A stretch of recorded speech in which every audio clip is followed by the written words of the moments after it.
ஜனநாயகன் படத்த வந்து ஜீ ஸ்டுடியோஸ் தான் அதோட நார்த் இந்தியன் ரைட்ஸ வாங்கியிருக்காங்க. இந்த படத்துலருந்து ரிலீஸ் ஆன "ஒரு பேரே வரலாறு" என்ற பாட்டு தான் வந்து ட்ரெண்டிங் நம்பர் 1ல இருக்கு யூடியூப்ல. இந்த படத்தோட ஆடியோ லான்ச் வந்து இன்னும் 2, 3 நாட்கள்ல நடைபெற போகுது.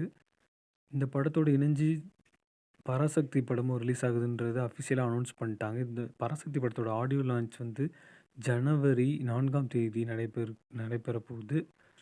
முதல் முறையா சிவகார்த்திகேயன் மற்றும் விஜய் இவங்களோட படங்கள் வந்து நேரடியா மோதப்போகுது. ஆனா, ஜனநாயகன் படம் வந்து ஜனவரி 9ஆம் தேதியும், பராசக்தி படம் வந்து ஜனவரி 10ஆம் தேதியும் ரிலீஸ் ஆக போகுது. ஏன்னா, தியேட்டர்ஸ் பிரிக்கிறதுல வந்து சிக்கல் இருக்கும் அப்படின்ற காரணத்தினால, இந்த படத்துக்கு வந்து 50%ம் 55%ம் ஜனநாயகனுக்கு, பராசக்தி 45%ம் வந்து தியேட்டர்ஸ் வந்து இது அலாட் பண்ணியிருக்கிறதா சொல்றாங்க. இப்போ பராசக்தி டீம் வந்து எந்த தியேட்டர்ஸோட அக்ரீமெண்ட் போட்டிருக்காங்க அப்படின்றத அவங்களோட அஃபிஷியல் எக்ஸ் வலைதளத்தில வெளியிட்டிருக்காங்க.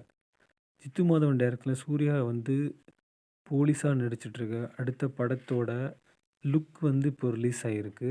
இந்த படத்தோட ப்ரோமோ ஷூட்டும் வந்து ரீசென்ட்டா தான் நடந்துதாம். இந்த ப்ரோமோ வந்து வர கிறிஸ்மஸ் அன்னைக்கு வெளியிட போறாங்க அப்படின்ற மாதிரியான தகவல் வந்திருக்கு. நான் அஃபிஷியலான நியூஸ் எதுவும் வரல. இத பத்தி அஃபிஷியலான நியூஸ் வந்து விரைவில் வரும்னு எதிர்பார்க்கப்படுது. ஜனநாயகன் படத்தோட டீசர் வந்து நியூ இயர் அன்னைக்கு ரிலீஸ் ஆகும் அப்படின்னு எதிர்பார்க்கப்படுது. அடுத்தது ஜெய்சன் சஞ்சய் முதல் முதலா இயக்கிய சிக்மா படத்தோட டீசர் வந்து இன்னைக்கு ரிலீஸ் ஆயிருக்கு. விஷுவல்ஸ்லாம் சூப்பரா இருக்குன்னே சொல்லலாம். அடுத்தது விஜய் தேவரக்கொண்டா நடிச்சிட்டு இருக்க ரவுடி ஜனார்தனா படத்தோட டைட்டில் டீசர் வந்து இன்னைக்கு ரிலீஸ் பண்ணியிருக்காங்க.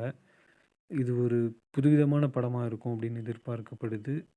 ஸோ வந்து ரொம்ப ஆக்ஷன் சீக்வென்ஸ்லாம் இதில இடம்பெற்றிருக்கு. ஜிவி பிரகாஷோட இம்மார்ட்டல் படத்தோட டீசர் வந்து நாளைக்கு ரிலீஸ் பண்ண போறாங்க. இந்த படத்தில கயாடு லோகர் தான் ஹீரோயினா பண்றாங்க.